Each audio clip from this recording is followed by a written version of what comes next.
aí, galerinha estudiosa que está pleiteando uma vaga no Senado Federal. O conteúdo é muito extenso, mas nós estamos aqui com toda a habilidade e atenção para passar para você de forma mais tranquila e que você consiga apreender todo o conteúdo e acertar todas as questões para encontrar lá o seu pote de ouro no final do arco-íris. Hoje nós vamos falar sobre as questões relacionadas à administração de enfermagem, especialmente administração, que envolve teoria clássica da administração e processos de enfermagem que permeiam aí, a parte da administração que o Senado Federal vem cobrando até então nas suas provas. É importante lembrar nestas questões que a última prova do Senado aconteceu em 2012 para os cargos da enfermagem, e algumas questões, em virtude de atualizações de resolução, de legislação, podem ter sofrido aí alguma alteração. Então, de forma a passar para vocês qual é a pegada da banca, para vocês direcionarem o conteúdo de forma mais clara, para o que é o foco do que vocês precisam estudar, nessa imensidão de conteúdo que a gente acha que não vai dar conta, a gente selecionou algumas questões aqui que se referem ao tema, e aí nós vamos driblar um pouquinho, tentando atualizar esse conteúdo para que vocês consigam fazer a prova quando vier essas atualizações da melhor maneira possível. Então vamos lá. A primeira questão, ela fala de forma muito ampla, não só relacionada à enfermagem, mas na parte especialmente da gestão em saúde, como é que se dá a gestão das condições de saúde. E aí a gente vai usar não somente o conhecimento da teoria, mas também o conhecimento aí da nossa prática assistencial, da nossa prática profissional, que muito nos ajuda na hora de fazer analogia a algumas situações. Então vamos lá, de 2012, como eu disse para vocês, a gestão da condição da saúde, disease management, e a gestão de caso, case management, são elementos componentes da gestão da clínica.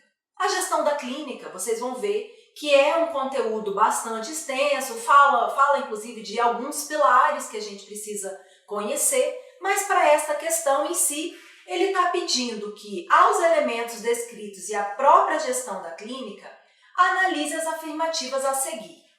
Então, a primeira delas, a gestão da condição de saúde incide em 3 campos fundamentais, que é a elaboração da programação das condições de saúde, o plano de cuidado e a mudança de comportamento. Então, ele está dizendo que a gestão da condição de saúde incide em 3 campos fundamentais, aí, em 3 pilares. 2. A gestão de caso está baseada no estabelecimento de um processo de atenção entre o gestor de caso e o grupo homogêneo de pacientes de uma mesma doença. Quando a gente estuda a gestão da clínica, é muito comum os conteúdos trazerem de forma bem clara qual é a diferença entre uma gestão de caso, uma gestão da própria clínica, a gestão do caso com a gestão da clínica tem uma diferença aí importante que a gente vai precisar entender. Mas essa segunda questão aqui, ele está dizendo que a gestão de caso vai se basear, logicamente, entre o processo de atenção com o gestor de caso e o grupo homogêneo de pacientes em uma mesma doença. Será que o gestor de caso se relaciona, no caso da gestão do caso, com o grupo homogêneo de pacientes da mesma doença? Ou será que seria apenas com um caso? O próprio nome já diz, olha, gestão do caso. Então, eu estou fazendo ali a gestão de um caso concreto. Vamos ver mais para frente o que a gente tem. O terceiro item, o tripé que conforma a gestão da clínica pressupõe também, como tecnologia sanitária, que compõe o seu conjunto de tecnologias de microgestão, a auditoria clínica. Então, como eu falei para vocês, existem aí vários pilares na gestão da clínica, e aqui ele está dizendo que a gestão da clínica, a auditoria clínica está inserida dentro da gestão da clínica. E aqui ele diz que apenas a 1, apenas a 2, apenas a 3, a 1 ou a 2 ou a 1 e a 3 estão corretas. Passando um pouquinho para o conteúdo, eu queria mostrar para vocês o seguinte: os princípios norteadores da gestão da clínica, né, as diretrizes clínicas da gestão da clínica, estão, obviamente, estruturadas em 4 vertentes, sendo elas a gestão da condição da saúde, a gestão de caso, a auditoria clínica, e a lista de espera. Essa gestão da clínica, pessoal, implica a aplicação de tecnologias de microgestão do serviço de saúde destinada a promover uma saúde de qualidade, sempre centrada nas pessoas, uma gestão que seja efetiva e estruturada com base em evidências científicas. Então, sempre que nós formos falar de gestão da clínica, a gente precisa levar em consideração pilares que vão dar sustentação, que vão dar segurança, que vão proporcionar a qualidade daquele cuidado, né, daquela clínica que está sendo proposta. Que é segura, que não cause danos às pessoas e aos profissionais, que seja eficiente, provida com custos ótimos, que seja oportuna, prestada no tempo certo, equitativa, de forma a reduzir as desigualdades injustas e que seja ofertada de forma humanizada. Mendes, 2001, que trouxe isso como pioneiro, né, para o Brasil desta forma.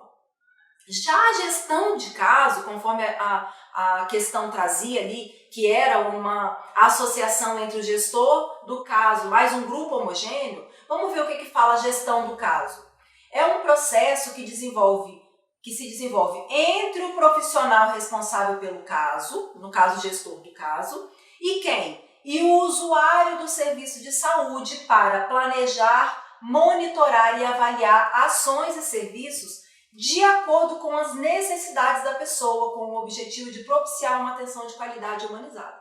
Então, a própria gestão do caso diz que se eu estou analisando aquele caso, eu vou verificar tudo que diz respeito ali, eu vou avaliar as necessidades que aquele paciente está trazendo, o que o caso em si está evidenciando, logicamente, de uma forma que eu possa avaliar, monitorar, planejar, né, todos as ações e os serviços voltados para a qualidade, a segurança, né, dessa atenção de forma humanizada.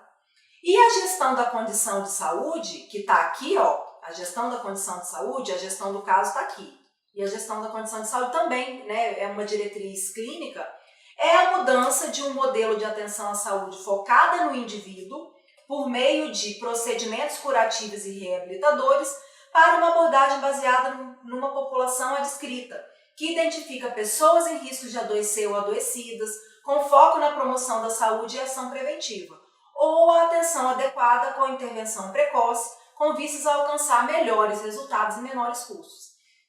Então, sempre que eu falar de gestão da condição de saúde, eu estou mudando daquele foco, daquela gestão em que está centrado no indivíduo, que seja algo ali pensando no primeiro estabelecer o problema para depois eu cuidar. Eu vou mudar esse perfil para algo que seja um pouco mais amplo, onde eu tenha condições de avaliar a situação daquela população adscrita, trabalhando sempre de forma preventiva. Então aqui, né, eu mudo de algo que está já estabelecido, onde eu preciso atuar de forma curativa e reabilitadora, para algo que seja que possa ser prevenido, né? Eu vou trabalhar aí na prevenção e na promoção da saúde, certo? Então, quando a gente faz essa análise, a gente percebe que a primeira alternativa está correta, porque a gestão da condição da saúde incide em 3 campos fundamentais, que é a elaboração da programação das ações de saúde, o plano de cuidado e a mudança de comportamento, onde eu preciso analisar qual é a situação, né, que eu preciso atuar, para que eu consiga fazer uma programação adequada de quais ações eu vou precisar adotar, qual o plano de cuidados que eu vou ter e, a partir daí, né, fazer toda a análise para uma mudança de comportamento. Então, a primeira está certa, a segunda está errada porque ela não está baseada no grupo homogêneo de pacientes de uma mesma doença, mas sim em apenas focando no caso, nas necessidades daquele caso, onde eu consiga ali eu e aquele caso trabalhar de forma muito transparente e direta para resolver aquele problema focado, né, daquele caso. E a 3 está correta porque o tripé que conforma a gestão da clínica pressupõe também, como a gente disse lá, a auditoria clínica. Então, a alternativa correta é a letra E. Tá? Ok? Passamos para a próxima. É um conteúdo mais subjetivo, pessoal, que carece aí de muita leitura de vocês, para as teorias, né, para toda a dimensão que a administração traz, para que vocês tenham condições de fazer as questões, correto? A segunda, nós temos aqui, decidir racionalmente significa alcançar o máximo de serviço em função dos recursos alocados. Ok. Desta forma, o desafio que se apresenta aos gestores é o de obter o equilíbrio entre os investimentos, os processos e os resultados que se desejam obter. Claro que dentro de uma gestão a gente vai aí se preocupar em fazer o melhor com aquilo que é disponibilizado. Neste sentido, avalie as alternativas a seguir. Aqui ele vai falar dos 3 E's, né? Eficiência, eficácia e efetividade. A gente vai ver se a definição que eles estão dando aqui é a definição correta. É muito fácil de confundir, a gente vai falar para vocês já o que significa cada um deles e aí vocês vão ter a oportunidade de nunca mais esquecer e acertar as questões que vierem nesse sentido. Ele traz o seguinte, primeiro item.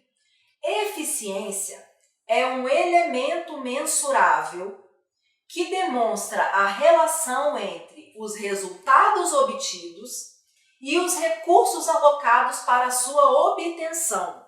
A gente vai ver que nessas 3 palavrinhas, uma diz respeito a custos, outra diz respeito a resultados, outra diz respeito a impacto, a situações que vocês vão conseguir esclarecer mesmo o que cada uma diz. Então, será que ser eficiente significa analisar o meu resultado em virtude dos recursos alocados para a obtenção desse resultado? 2. Eficácia. É o elemento que demonstra a consecução dos objetivos e metas estabelecidos, considerando o total de recursos alocados. Então, será que eficácia leva em consideração o que foi estabelecido de meta e de objetivo em relação aos recursos alocados? E efetividade, por fim, define a eficácia obtida em condições cotidianas frente a estudos controlados realizados previamente. Então a gente vai ver aí, né, o que está correto, o que está errado, e daí eu já queria passar para vocês o conceito de cada um deles. Lembrando que os 7 pilares da qualidade na área da saúde envolvem a eficácia, a efetividade e a eficiência, mas também a otimização, a aceitabilidade, a legitimidade e a equidade. Então aqui nessa questão nós estamos trabalhando os 3 E's, mas é importante a gente também saber que essas outras qualidades aqui estão compostas, compõem os pilares, né, da qualidade na área da saúde. Então a gente tem, o que é eficiência? Uma pessoa que age com eficiência, que é eficiente, é o quê?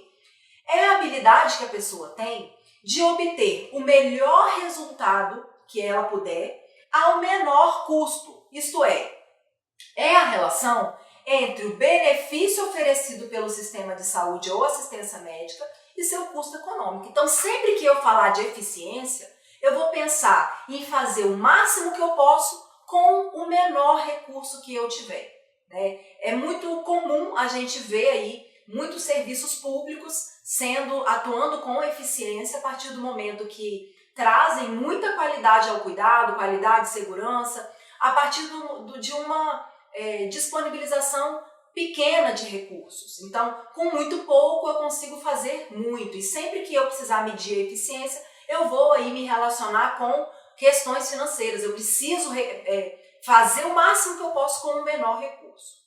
A eficácia é quando um projeto, ou um produto, ou uma pessoa atinge o objetivo ou a meta. Então, estabeleceu-se a meta e daí você chegando lá, você foi eficaz. Não diz respeito a qualidade, a resultados. Aqui eu não estou medindo nenhum parâmetro. Eu apenas estou dizendo que você foi eficaz. Você fez o que tinha que ser feito. Você cumpriu aquela meta, né, que foi estabelecida. Já a efetividade que é uma palavrinha aí bem mágica, né? É a capacidade de fazer uma coisa, ou seja, a eficácia, né? Foi estabelecido aquilo ali, eu fiz aquela coisa, da melhor maneira possível, que se refere à eficiência. Então, é nada mais nada menos que a satisfação, é o sucesso na prática daquilo que é feito, né? Eu vou fazer aquilo que foi proposto da melhor maneira possível. Corresponde, logicamente, à melhora real obtida no tratamento do cliente utilizando os recursos disponíveis, que nem sempre são os melhores possíveis. Então, como vocês puderam observar, a efetividade é a reunião da eficácia com a eficiência. E ainda caminhando um pouquinho mais, a gente tem aqui um quadro comparativo, onde vocês podem ver claramente que a eficiência ela está diretamente relacionada a custos. O que quer dizer? Em suma, fazer certas coisas, resolver um problema economizando recursos. Você vai cumprir o seu dever reduzindo custos. Ou seja, você vai aplicar tempo e esforço em todas as áreas, tá? A eficácia se relaciona a resultado. Fazer o que deve ser feito. Produzir soluções criativas. Maximizar a utilização dos recursos. Você vai obter resultados buscando aumentar os lucros. E aplicar tempo e esforço em pontos prioritários, né? A efetividade é o impacto que você causa com a sua ação. Então você tem a intenção de fazer corretamente o que tem que ser feito. Você não só faz certo as coisas e nem só faz o que deve ser feito. Você faz corretamente aquilo que tem que ser feito.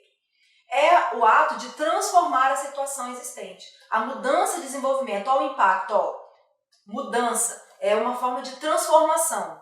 E é a relação entre a produção e a capacidade de produzir. Então, quando a gente caminha aqui, né, para o que é a alternativa correta, a gente vê claramente que eficiência, aqui ele está dizendo que é um elemento mensurável que mostra a relação entre os resultados obtidos e os recursos alocados para a sua obtenção. Então, a eficiência está diretamente relacionado a custos, tá vendo? Quando eu volto aqui na eficácia, a eficácia não estava fazendo relação a resultados, é o elemento que demonstra a consecução dos objetivos e metas estabelecidos. Considerando o total de recursos alocados? Não, isso aqui é definição também de eficiência. Eficácia não se trata de analisar os recursos alocados. E efetividade define a eficácia obtida em condições cotidianas frente a estudos controlados e realizados previamente. Pode tranquilamente ser considerada aí como correta, então nós temos o 1 e o 3 como correto, e essa 2 não está correta, porque a eficácia, voltando aqui para vocês, eficácia diz respeito a resultado e eficiência que diz respeito a custo, ok? Dessa forma, acredito que vocês conseguem não mais esquecer, né? Relacionando desta forma, eficiência, custo, eficácia, resultado e efetividade, impacto, a gente consegue aí fazer uma análise um pouco mais ampla de quando a redação vier nas questões e daí a gente acertar, ok? Bom, essa questão também fala de uma situação muito específica que a gente vai precisar prestar muita atenção no enunciado da questão. Quando a gente lê a primeira vez, se não tiver atenção às palavrinhas que ali estão, a gente tende a errar muito, porque há uma associação muito próxima do que seria o correto aqui. Então, a enfermeira principal, quando fala em enfermeira principal, pessoal, a gente vê aí que, no geral, as resoluções, as legislações, as normas que regem a enfermagem de forma generalizada, elas não costumam utilizar esse termo, né? Então, logo que a gente lê a questão, já dá aí um indício de que tem algo diferente, e é isso que vocês precisam se atentar. Então, a enfermeira principal elabora o plano de cuidados e garante pessoalmente ou de forma delegada que ele seja implementado durante as 24 horas do dia. Se a gente for parar para pensar, por exemplo, na sistematização da assistência de enfermagem, que está aí prevista pela resolução COFEN 358, a gente sabe que um dos objetivos da SAI, que é a sistematização da assistência de enfermagem é fazer histórico, fazer análise, né, do quadro de saúde do paciente, verificar as necessidades que ele tem e estabelecer um plano de cuidados de forma que ele possa estar aí assistido durante as 24 horas de assistência de enfermagem que vai ser prestada. Só que, primeiro, aqui não existe a opção de SAI. Então a gente já começa a pensar que algo pode ser diferente. E segundo ponto, a gente tem aqui essa palavrinha que quando fala enfermeira principal, dá muito a entender, né? A gente remete, logicamente, ao ano de 1980, quando Mantel trouxe para, né, a nossa prática esse entendimento do que é o Primary Nursing. Vamos ver o que ele fala. A enfermeira primária ou principal elabora o plano de cuidados e garante que ele seja implementado durante as 24 horas.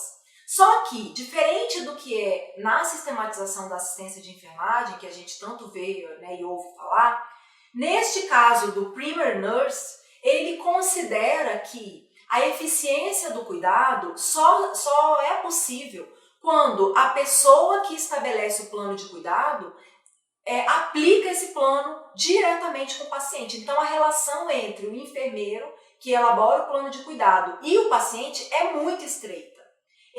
Essa pessoa que avaliou, que fez esse plano de cuidados para as 24 horas, ela vai precisar diretamente fazer todos esses cuidados com o paciente. Então, não existe uma delegação de cuidados para o técnico ou para o enfermeiro. Para o técnico ou para o auxiliar. Apenas o enfermeiro que faz o plano de cuidado, como algum outro enfermeiro que ele delegue, isso de forma bem excepcional, pode fazer aí esse cuidado. Com esta teoria, a gente acaba chegando à conclusão de que esse cuidado direto, enfermeiro, diretamente com o paciente, vai ser o grande facilitador, né, de alcance para os resultados que estão sendo almejados naquele momento. Então, na ausência da enfermeira principal, é bem interessante porque quase que nenhum outro local a gente vê este termo, né, enfermeira principal, enfermeira primária, que é uma adaptação, logicamente, né, que não nasceu aqui no Brasil, mas é uma adaptação aqui para a nossa realidade. O cuidado do cliente é delegado a uma enfermeira adjunta ou associada que segue o plano de cuidados tal como foi elaborado pela enfermeira principal. Então, quem faz o plano de cuidado, vai ter a responsabilidade direta, né, de que ele seja cumprido na íntegra. A principal vantagem do Primary Nursing é de resgatar a relação do enfermeiro com o paciente com um modelo de cuidado centrado no enfermeiro e não na equipe de enfermagem. Como eu disse para vocês, né, na SAI a gente tem o foco no cuidado com o paciente, mas pode ser o enfermeiro, pode ser o técnico, pode ser o auxiliar que vai executar isso. E no Primary Nurse é apenas o enfermeiro, né, a relação enfermeiro-paciente que está sendo considerada. Então, no Primary Nurse, a avaliação e a elaboração do plano de cuidados é de responsabilidade de um único enfermeiro, olha, o enfermeiro principal. E essa responsabilidade não é delegada ao enfermeiro no próximo turno. Então, assim que o enfermeiro chega, ele vai estabelecer o seu próprio plano de cuidados. A não ser em casos, né, de exceção, ele pode ser delegado, mas para um profissional do mesmo nível, né, de categoria. E aí a gente vê, né, a partir dessas explicações, que a enfermeira principal elabora o plano de cuidados e garante pessoalmente ou de forma delegada que ele seja implementado durante as 24 horas do dia, se refere especificamente ao Primary Nurse. Não é cuidado focado, não é cuidados integrais, embora possa parecer, né, nossa, cuidados integrais ali, não deixa de ser. Mas pelo que ele está cobrando, né, neste termo aqui, a gente vai logo remete para Primary Nurse. Educação continuada também não é e humanização também não, ok?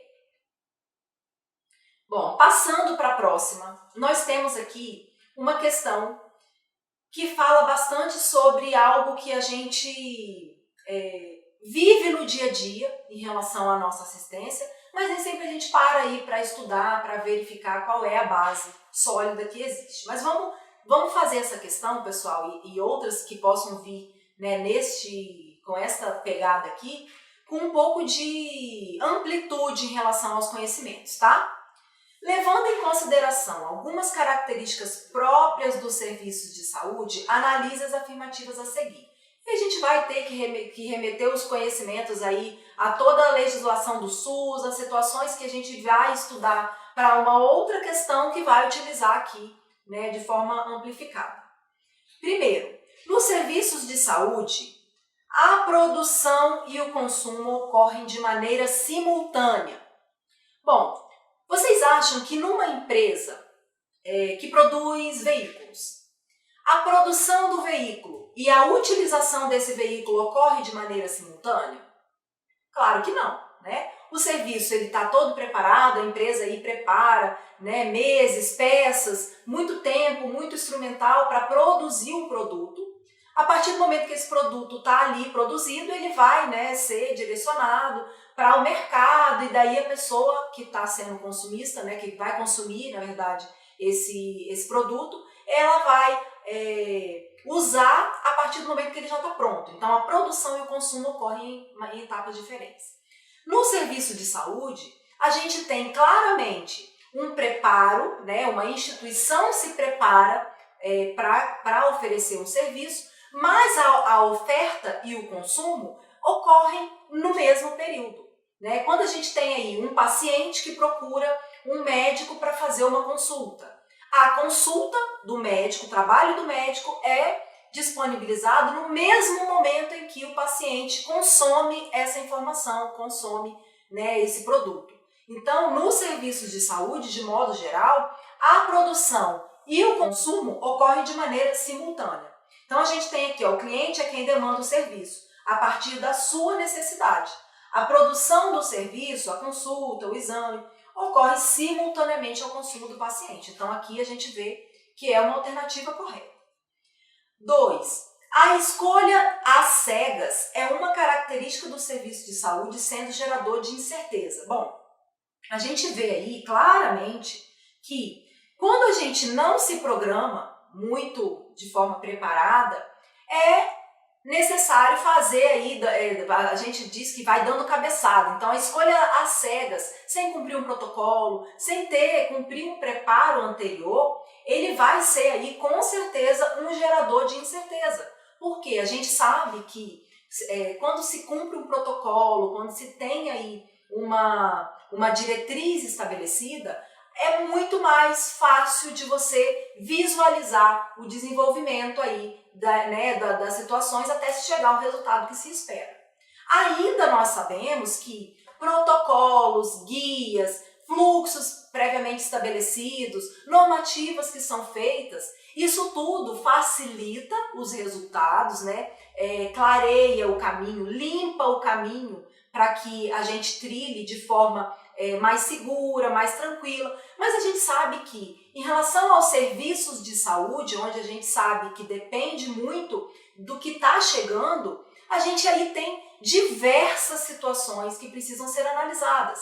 Cada paciente reage de um jeito. A gente sabe que mesmo diante de protocolos previamente estabelecidos, o protocolo, se ele é aplicado na íntegra, sem levar em consideração o quadro que está sendo apresentado do paciente, muitas vezes a gente faz um planejamento lindo, um protocolo tentando abordar 100% da situação, e daí chega um paciente com uma situação diferente, ou até mesmo que nem se encaixa naquele protocolo, né, quando ele é muito primitivo, que faz com que a gente tenha que repensar.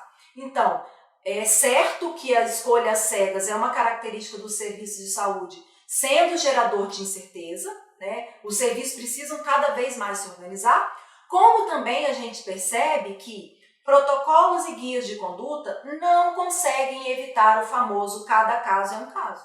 A gente não pode tratar todo mundo igual, independente dos sintomas, independente daquela realidade que está sendo apresentada. Como eu disse, a gente faz, né, é necessário fazer os protocolos, fazer as normativas, para que as escolhas não sejam feitas às cegas, né? Estudos muito bem aprofundados para isso precisam ser feitos, mas a gente não consegue evitar, né, essa famosa frase, né, expressão, cada caso é um caso, porque cada caso é um caso mesmo, e isso tudo ajuda, facilita, mas não consegue evitar. Então, se a gente vê aqui, né, o que seria o correto, a gente vê que todas as alternativas estão aí corretas, e a gente parte aí para uma conclusão de que muitas vezes o nosso conhecimento, a nossa analogia é necessário e é suficiente para a gente fazer uma questão que aparentemente parece difícil, mas está aí, né, com bastante clareza, que é ampla em relação a todos os serviços.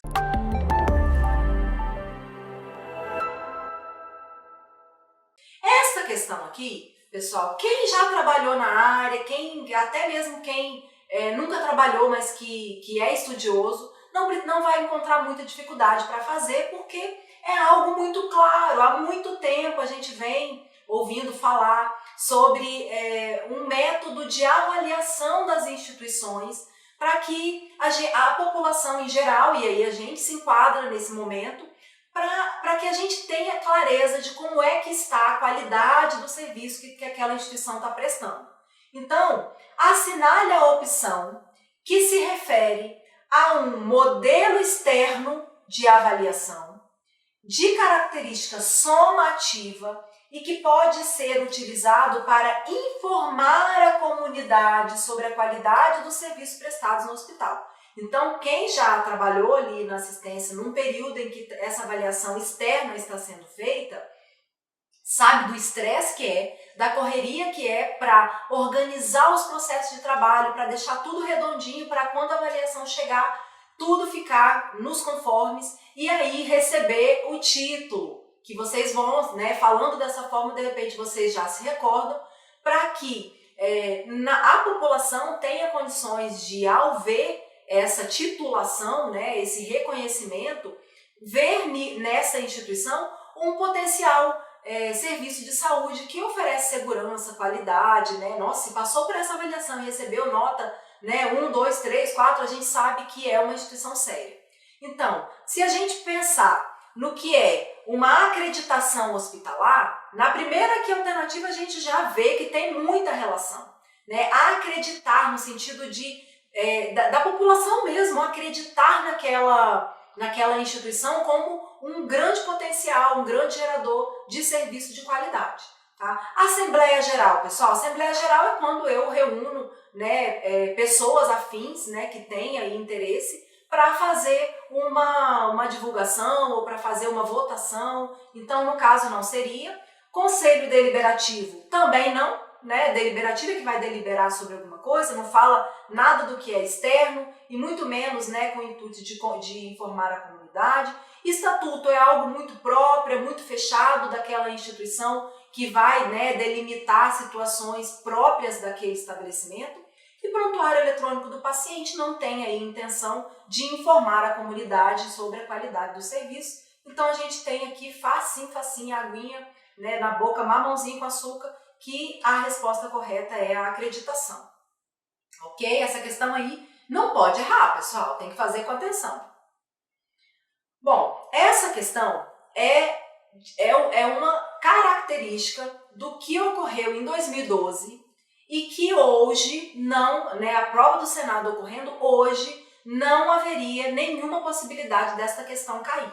Mas esta resolução 293, que estava vigente à época deste concurso, foi substituída por uma outra resolução, que é a 543 do COFEM, de 2017. Essa resolução ela vai trazer aí os parâmetros atuais para o dimensionamento dos profissionais de enfermagem. Se a prova do Senado ocorresse hoje, esta resolução que estaria vigente para que, né, nós nos amparássemos para fazer as questões. Fiquem atentos, pessoal, porque esta resolução do COFEM, ela está em fase final de estudos para que seja reformulada. Então, pode ser que, à época da realização do próximo concurso do Senado, esta resolução também não esteja mais vigente. Pode acontecer. Então, quando o concurso do Senado lançar o edital, vocês deem uma olhada lá no site do COFEM, que é www.cofem.gov.br, e aqui também, né, no Prepara, nós vamos falar para vocês todas as atualizações, Mas nós vamos estudar, porque hoje ela está vigente, só que a época do concurso pode ser que já tenha uma nova resolução que atualize essa. Nós vamos analisar esta questão aqui à luz da nova resolução, porque a nova resolução não extinguiu isso aqui, ela apenas alterou. Pode ser que, se a prova fosse hoje, a chance do Senado cobrar uma questão com esta configuração nos parâmetros atuais é muito grande. Então a gente vai trabalhar a questão para vocês, para induzir vocês a estudar a questão, a resolução nova, tá? Considerando a resolução COFEM 293 de 2004, lembrando que hoje é 543 de 2017, que estabelece parâmetros para o dimensionamento do quadro de profissionais de enfermagem nas unidades assistenciais das instituições de saúde e assemelhados, analise as alternativas abaixo no que se refere à distribuição percentual desses profissionais na assistência mínima e intermediária, semi-intensiva e intensiva. Então, primeiro, ela diz o seguinte: na assistência semi-intensiva, 52% a 56% dos profissionais devem ser enfermeiros e os demais técnicos de enfermagem. Na assistência mínima e intermediária, 33% são enfermeiros e os demais auxiliares ou técnicos. E na assistência intensiva, 42% a 46% dos profissionais devem ser enfermeiros e os demais técnicos e auxiliares de enfermagem. Então vamos lá. Esclarecendo para vocês o que diz a resolução COFEM 543 de 2017, funciona assim. Não existe receita de bolo para fazer dimensionamento de pessoal de enfermagem, tá? Eu vou fazer um breve resumo da resolução para vocês, porque aí vocês têm condições de entender melhor, né, quando forem ler a resolução, e também vocês vão conseguir apreender o conteúdo, né, que pode vir a ser cobrado aí pelo Senado. E por outros concursos que vocês queiram aí pleitear. Então funciona da seguinte forma: os serviços de saúde, eles são separados conforme a sua característica. Então, por exemplo, um hospital que abre ali as suas portas e oferece leitos para os pacientes que necessitarem ficarem internados naquele local durante 1, 2, 10, 15, 20, 30 dias, ele precisa garantir uma assistência de enfermagem ininterrupta, 24 horas de funcionamento. Como que essa assistência de enfermagem vai ser calculada? Primeira coisa que a gente precisa ver é o perfil desse paciente. Então, esse paciente está grave, a gente sabe que a resolução, ela dá para a gente ela indicia a necessidade de fazer a análise do perfil desse paciente. Então, tem várias formas de calcular, Fugulin tem aí uma tabela própria para você classificar o perfil de atendimento do paciente, a necessidade de cuidado que esse paciente tem. Então, por exemplo, um paciente que está grave, precisando de assistência ventilatória mecânica, que está com drogas vasoativas, ele vai, logicamente, demandar muito mais cuidados do que aquele paciente ambulatorial ou aquele paciente da clínica médica que está ali só aguardando para fazer o exame. Então, o perfil do paciente vai demandar muito. A partir de algumas variáveis, que a resolução vai trazer, e vocês vão identificar lá claramente, esses serviços que possuem característica de leitos hospitalares, que oferecem condições do paciente ficar internado, eles vão se chegar à conclusão de qual é o perfil daquele leito, os pacientes que estão internados aqui nessa enfermaria possuem quais necessidades, qual é o nível de complexidade da assistência que eles demandam. Então, a partir dessa análise, vai se fazer o cálculo com o total de horas de enfermagem que vão ser necessárias para assistir aquele paciente, ou aquele grupo de pacientes. Quando se chegar ao total de horas de enfermagem,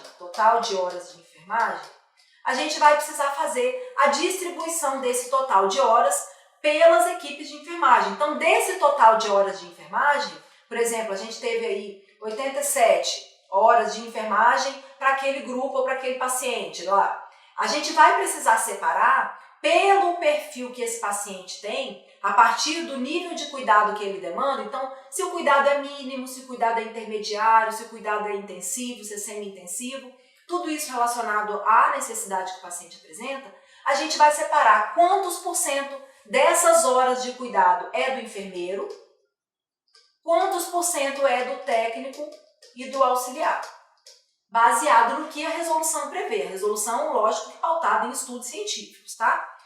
Em outros momentos, a gente vai ter, por exemplo, um pronto atendimento ou um serviço de urgência e emergência que tem aí uma característica um pouco diferente do hospital, né? Ele acaba atendendo a população, faz ali o cuidado que tem que ser feito e o paciente vai para casa. São alguns, lógico, que precisam ser referenciados para o serviço, né, de maior complexidade, mas, no geral, o paciente entra numa dor, faz uma medicação, uma endovenosa e ele vai para casa. Neste serviço, a gente vai avaliar não o total de horas de enfermagem, mas sítios funcionais. Vocês vão ver este termo lá na resolução, que é uma avaliação tridimensional da atividade que está sendo oferecida naquele espaço de tempo por aquele profissional de enfermagem. Então, por exemplo, eu tenho uma sala de pequena cirurgia, onde o profissional de enfermagem vai atuar junto com o médico. Essa sala funciona só no período da manhã. Eu não preciso colocar prever profissional de enfermagem lá à tarde se a sala vai estar fechada. Concorda comigo? Então, nessas opções de sítios funcionais, eu vou avaliar aquele espaço físico com aquela atividade que está sendo proposta e aquela categoria, né, aquele profissional que está sendo necessário. Se eu tenho necessidade de mais de um profissional, eu vou avaliar o serviço primeiro. Por exemplo, olha, é uma sala de pequena cirurgia no período da manhã. As duas macas que tem ali são usadas porque são 2 médicos que ficam atendendo, então eu preciso de 2 profissionais. Mas no período da tarde, eu vou ter aí apenas um médico atendendo e daí um profissional de enfermagem só atende. Eu preciso avaliar a característica do serviço para então dimensionar, tá? É possível, né, essas duas formas, a resolução traz isso, só que quando ela fala de unidades assistenciais de saúde, né, quando ela coloca assistência mínima e intermediária, este tipo de denominação remete diretamente à assistência hospitalar, tá? Então, a resolução nova, né, que é a resolução que chegou depois da 293, que a questão traz, essa resolução, que é a 543, ela estabelece o seguinte: a distribuição percentual do total de profissionais de enfermagem deve observar o sistema de classificação do paciente e as seguintes proporções mínimas. Para o cuidado mínimo e intermediário, ou seja, aquele paciente que tem uma demanda inferior de cuidados, ele está ali lúcido, orientado, não demanda tanto cuidado da equipe de enfermagem, no total de horas de enfermagem que a resolução vai indicar, eu vou ter 33% de enfermeiro, com um mínimo de 6. Por que mínimo de 6, pessoal? Porque se eu não tiver o mínimo de 6 enfermeiros, eu não consigo cobrir as 24 horas de plantão. Então, aqui é minimamente um enfermeiro de dia no plantão par, né? Vamos colocar uma escala de 12 por 60 aí. Então, um enfermeiro de dia ficaria enfermeiro 1, 2, 3 dia e enfermeiro 1, 2, 3 noite. Um mínimo de 6 enfermeiros daria conta de fazer essa assistência de enfermagem nas 24 horas de atendimento. E os demais técnicos e auxiliares de enfermagem. Se a gente volta lá para a resolução antiga para fazer uma comparação, aqui na assistência mínima intermediária, ele falava de intervalo de 33% a 37%. Opa! De 33% a 37%. E aqui ele fecha em valor único. Então, 33% são enfermeiros na assistência mínima intermediária. Na alta dependência, né, os pacientes que são classificados como de alta dependência têm uma demanda de 36% de enfermeiros e os demais técnicos e auxiliares de enfermagem. Para o cuidado semi-intensivo, a gente tem 42% de enfermeiros e os demais técnicos de enfermagem, e para o cuidado intensivo, a gente tem aí 52% de enfermeiro e os demais técnicos de enfermagem. Mas, professora, por que o cuidado intensivo tem tanto enfermeiro assim? Porque a Lei do Exercício Profissional da Enfermagem diz que os cuidados de enfermagem de maior complexidade técnica, científica, ali, que exijam conhecimento mais aprofundado, são privativos do enfermeiro. Então, nesses estabelecimentos, nessas unidades, né, de terapia intensiva ou unidades que contenham pacientes graves, é necessário ter um número maior de enfermeiro. No cuidado mínimo intermediário, a gente tem aí, né, atividades mais simples que o técnico e o auxiliar de enfermagem pode fazer. Lembrando que essa classificação não sai da cabeça do enfermeiro. E isso precisa ser protocolar, precisa ser realizado, essa análise precisa ser feita e um critério igual para todos os pacientes precisa ser utilizado para se chegar à conclusão, né, a qual grupo pertence esse paciente. Então, lembrando, o que vale hoje é 33% cuidado mínimo intermediário, 36% alta dependência, 42% semi-intensivo e 52% cuidado intensivo para os enfermeiros e os demais técnicos de enfermagem ou auxiliares. Lembrando que para o cuidado semi-intensivo e cuidado intensivo, a gente só fala de técnico de enfermagem. Aqui no cuidado alta dependência e no cuidado mínimo, a gente fala de auxiliar. Por quê, professora? Tem essa diferença. Esqueceram de colocar o auxiliar aqui? Não. Né? A lei do exercício profissional também fala que o cuidado de enfermagem a pacientes graves com maior risco é privativo do enfermeiro, mas esse enfermeiro pode ser auxiliado pelo técnico de enfermagem. O técnico de enfermagem pode dar apoio, pode dar suporte, pode auxiliar o enfermeiro na prestação desses cuidados aos pacientes graves. O auxiliar de enfermagem não pode. Tá? Então, nas unidades de terapia intensiva, no serviço de maior complexidade, a assistência direta ao paciente grave não pode ser realizada pelo auxiliar de enfermagem.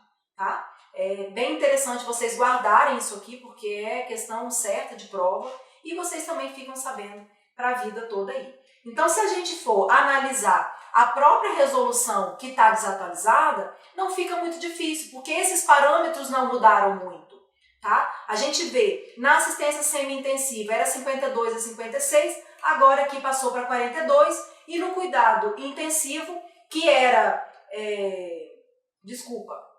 isso aqui era da assistência intensiva, esse aqui era da semi-intensiva, era o contrário. Então não muda muito mais, é importante a gente saber que o único que está certo aqui é a assistência mínima intermediária, que é 33%, né, atualizando a resolução, dos profissionais que devem ser enfermeiros e os demais técnicos e auxiliares. Então, se eu acho aí um total de horas de enfermagem de 100, eu vou ter, no caso da assistência intensiva, se fosse assistência intensiva, né, voltando aqui para o que é correto, assistência intensiva, 52. Desses 52 são enfermeiros e os demais 48 são técnicos de enfermagem. Entendido? A gente vai ter um momento para falar somente sobre dimensionamento de pessoal de enfermagem, mas é importante vocês já irem dando uma lida, porque a resolução parece complexa, parece difícil, mas não é. Bem simples de entender e de acertar todas as questões, eu garanto para vocês. Bom, mais uma questão. Dentre os elementos estruturais detalhados, qual aquele que, por sua potencialidade de autodirecionamento, pode gerar o maior impacto positivo ou negativo nos resultados das organizações de saúde, demandando, portanto, especial atenção do gestor? Pessoal, é uma questão ampla, não diz respeito somente à enfermagem, e quando a gente para analisar de forma gerencial uma organização, né, avaliar um serviço de saúde, a gente sabe muito bem que às vezes, com poucos recursos financeiros, é possível fazer muito mais do que aquela instituição que tem muitos recursos financeiros, mas acabam não conseguindo gerenciar, acabam não conseguindo potencializar o seu serviço a partir da fartura de recursos. Assim como é recurso financeiro, a gente tem aí os recursos materiais. Muitas vezes a gente viu, por exemplo, agora, né, no período da pandemia, a gente viu um período em que faltava-se máscara, faltava-se luva e deu-se um jeito de fazer assistência mesmo com a escassez de recursos. Em outros momentos, tinham esses equipamentos abundantemente e ainda assim não foi possível produzir um impacto positivo. Por que será que é assim, pessoal? A estrutura organizacional, ela tem que atuar de uma forma não isolada, mas conjunta com todos os atores que fazem parte daquela organização. E se a gente para verificar o que é realmente, o que tem uma potencialidade de autodirecionamento para gerar um impacto positivo ou negativo nos resultados, a gente observa que os recursos humanos fazem aí parte do que é essencial dentro de uma organização.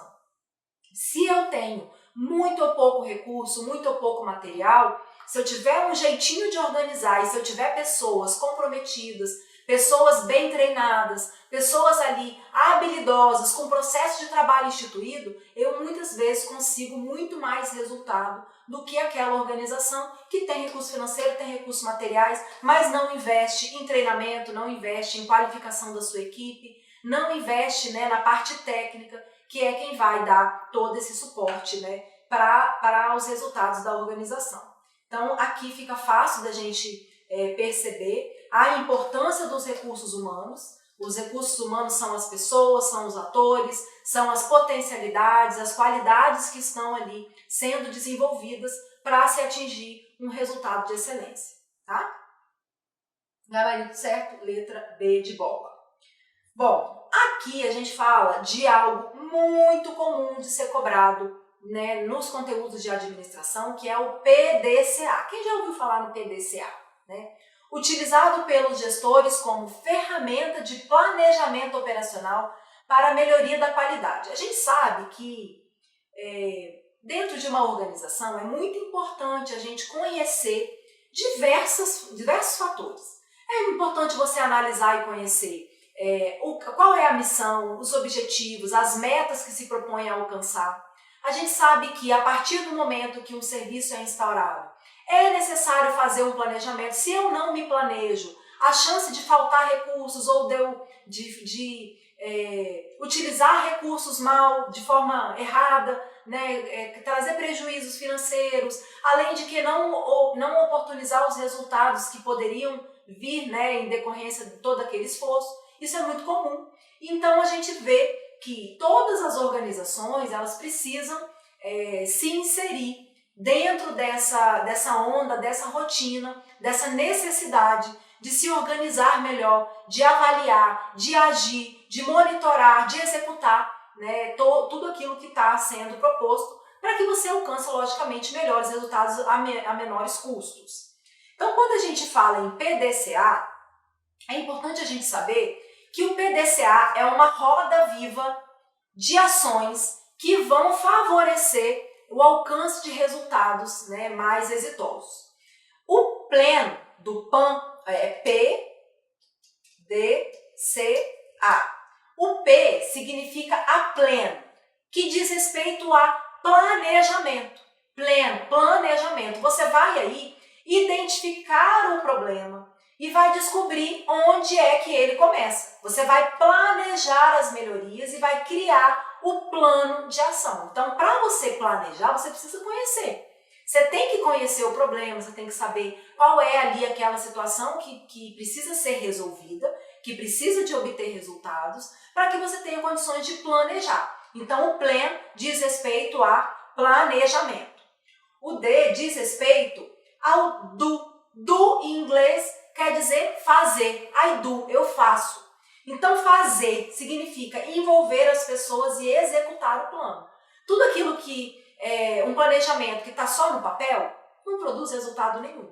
A partir do que é planejado para resolver aquela questão, é preciso colocar em prática. Então, é necessário envolver pessoas e executar o plano. Então, D do PDCA significa do.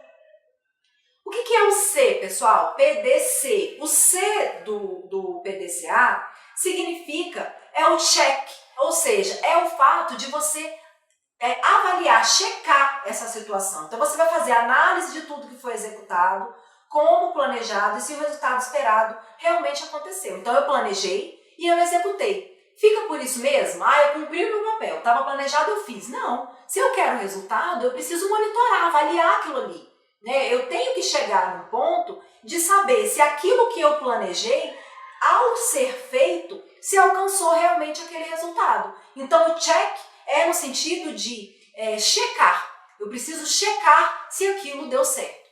Aí eu tenho dois caminhos. A partir do momento que eu percebi que o meu planejamento, ao ser executado, produziu o resultado que eu queria, eu tenho aí, né, toda uma indicação de padronizar o processo e ficar aí, ó, problema resolvido, bati o martelo. Agora, a partir do momento que eu vejo que não deu certo, eu preciso pular para uma outra etapa, que é o ACT. ACT, que em PDCA significa a ação, onde você vai refletir o que pode ser mudado e girar o PDCA. Olha, eu vou avaliar aqui o que deu certo, o que não deu certo.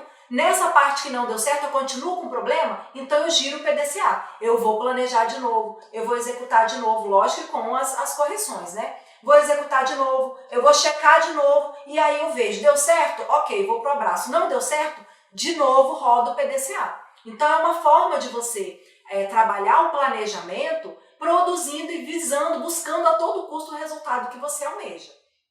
Tá? Então a gente vem aqui, né? PDCA significa planejar, plan, executar, que é o do, fazer, verificar, que é o check, e o agir, que é o act. Então a gente vê que, embora os nomes estejam em português, eles são aí a tradução do que o inglês dá pra gente, PDCA, né? Que ele vai rodando para chegar a um resultado exitoso, ok? Não é corrigir aqui, né? Embora a ação seja, mas PDCA, a gente, se não observar que é uma sigla em inglês, a gente tende aqui a pesquisar, desenvolver, ó, tem o P, a gente fica induzido ao erro aqui. Pesquisar não é isso, é planejar, executar, também não é decidir. Lembrem-se sempre da lógica. Eu planejo, eu executo, eu monitoro, né? E eu avalio aquela situação para saber se é necessário rodar essa roda, tá? Bom, esta questão, ela é bem interessante, né? Fala pra gente fala um pouco de teoria, mas sempre que nós formos estudar a administração, a gente tem que voltar lá na época, né, nos primórdios, e estudar a teoria clássica da administração. Tem uma figurinha aí que é muito comum, né, uma figurinha registrada, uma marca registrada da teoria clássica da administração, que é quem idealizou tudo isso, e a gente vai acabar lembrando dele com muita frequência quando lê, tá? Só quem nunca leu isso que vai ter dificuldade. Mas a partir daqui vocês não vão esquecer. Os conceitos da teoria clássica da administração ainda utilizados, planejar, organizar, comandar, coordenar e controlar, não tem nada a ver com o PDCA aqui, tá, pessoal? Aqui é bem antes do PDCA. Então, planejar, organizar, comandar, coordenar e controlar foram introduzidos por Igor Ansoff, Alfred Chandler, Henry Fayol, Michael Porter e Chiavenato. Quem será que introduziu isso? Bom, preciso trazer para vocês que, para vocês não esquecerem, que a teoria clássica da administração ela foi idealizada por Jules Henry Fayol. Esse nome aqui é muito lembrado para quem já estudou e, em suma, ele traz o seguinte, que essas palavrinhas aqui, né, esses conceitos, eles têm toda uma lógica de desenvolvimento. Então, o planejar, segundo Henry Fayol, significa estabelecer metas e objetivos e vai especificar o modo como eles serão alcançados. Então, o meu planejamento vai ser aí amplo, né? O que eu tenho de objetivo, como que eu vou conseguir chegar lá para levantar a bandeira.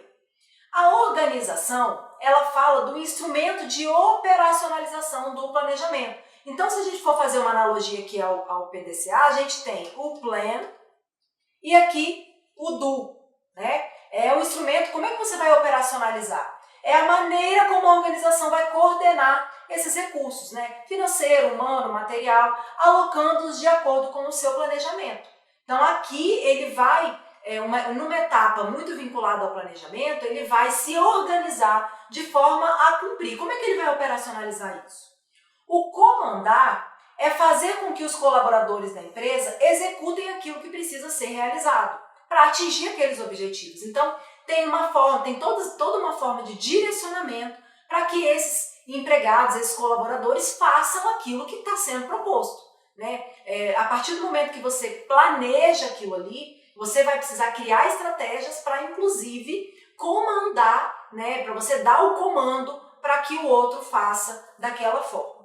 A coordenação, ela fala em relação a reunir, unificar e harmonizar todas as atividades buscando o alcance dos objetivos previamente traçados. Então, sempre vai ter um coordenador que vai estar ali, né, harmonizando os recursos, as diretrizes, para que todas as atividades, né, e os esforços sejam diretamente centrados para alcançar aqueles objetivos que foram previamente traçados aqui no planejamento.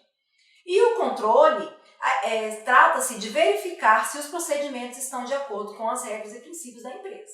Então, todas essas diretrizes aqui, esses conceitos, foram idealizados por Henry Fayol, né? Então, aqui a gente tem o Henry Fayol. E é importante a gente não se esquecer que essas 4 funções administrativas utilizadas atualmente, que muitas vezes são denominadas de PODC, são planejar, organizar, dirigir e controlar. A gente vê claramente que essas palavrinhas comandar e coordenar, essas duas aqui, ó, foram substituídas por dirigir. E a palavrinha prever foi, aqui no planejar, a palavrinha planejar foi alterada por prever, né, e vice-versa. Às vezes é fácil encontrar a palavra planejar ou prever. Mas, em geral, né, a gente tem todos esses conceitos, 1, 2, 3, 4, 5, que muitas vezes passam a ser embutidas aqui, o comandar e coordenar, substituídos por dirigir, tá? Então, Henry Fayol, para vocês nunca mais esquecerem, Teoria Clássica da Administração, de Henry Fayol. E aqui a gente tem uma outra teoria, né, de McGregor, que apresenta o ser humano como. O que ele faz? Ele separa o ser humano na teoria X e na teoria Y. E ele quer dizer para a gente algumas coisas. Então ele fala a teoria X. O que é a teoria X? É indolente, sem interesse pelo trabalho, que só produz sob controle rígido? É aquele que é essencialmente bom e em busca de desafios para produzir melhor e crescer? É o alegre infantil, mas sempre pronto a aprender? São os líderes natos precisando de apoio e desenvolvimento? Ou é uma nova geração desenvolvida sob a égide da informática?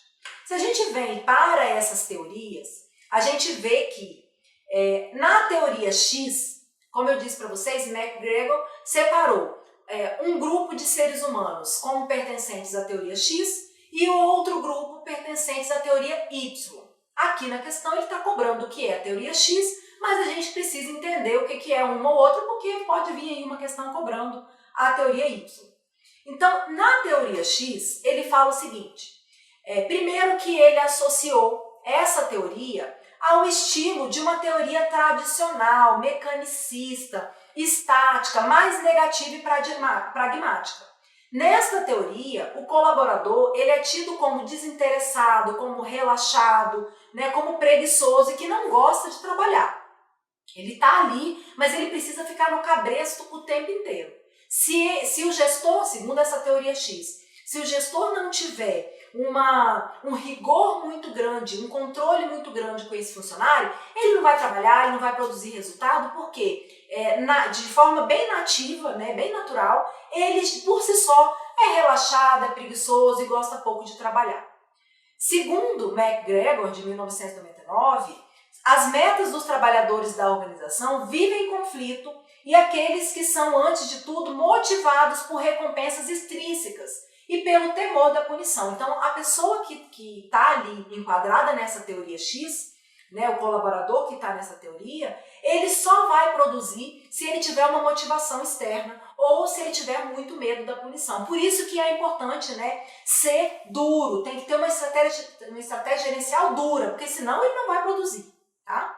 Já na teoria Y, ele fala que as pessoas que se enquadram, né, neste perfil possuem o gênero baseado nas concepções mais modernas, né, a respeito do comportamento que representa o ser humano como uma criatura que é autoativadora, que é autorresponsável, que é interiormente controlada e ambiciosa, desejosa de responsabilidades. É aquela pessoa que se alimenta, né, do fazer, ela quer, quanto mais ela faz, quanto mais perfeito ela faz, mais ela tem satisfação. Ela não precisa de alguém ali no pé dela, controlando e cobrando e determinando com cabresto curto ali, vamos dizer assim, para que ela produza. Porque ela mesma se delicia com os resultados do trabalho dela. Então, quanto melhor e quanto mais ela faz, mais ela quer fazer, tá? Possui maior potencial para crescer e desenvolver-se.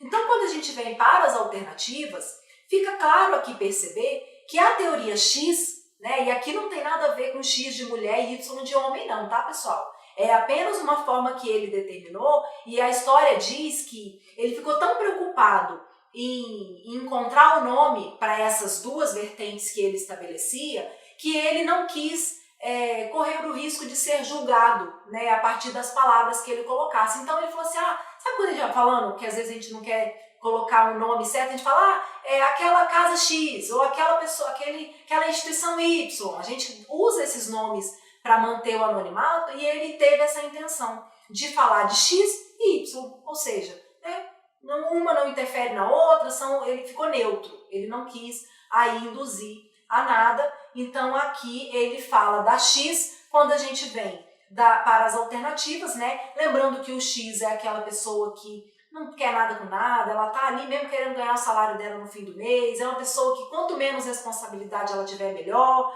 quanto menos serviço ela tiver melhor, e ela produz ali só mesmo, né, sobre a força física, né, com pressão. Então a letra A, né, é claramente o que se enquadra nessa teoria, que é uma pessoa indolente, sem interesse pelo trabalho, que só produz pelo controle rígido. Aqui na letra B a gente tem claramente uma definição do que seria a teoria Y. Essencialmente bom e em busca de desafios para produzir melhor e para crescer. Tá? Os outros aqui eu não consigo ver uma associação com as teorias, mas fica claro que é a letra A. Bom, pessoal, tem muito mais conteúdo, né? A gente sabe que a prova do Senado, ela exige bastante estudo da gente, mas continuem focados no objetivo de vocês, porque vocês só precisam de uma vaga. E essa vaga com certeza vai ser disponibilizada, pode ser sua a partir do momento que você investir e der continuidade nessa rotina de estudos. Tá? A gente fica à disposição de vocês, foi um prazer enorme falar um pouquinho da administração e espero que vocês tenham aí muitas dúvidas para a gente continuar lidando e trabalhando com os esclarecimentos necessários, tá bom? Fiquem com Deus e até mais!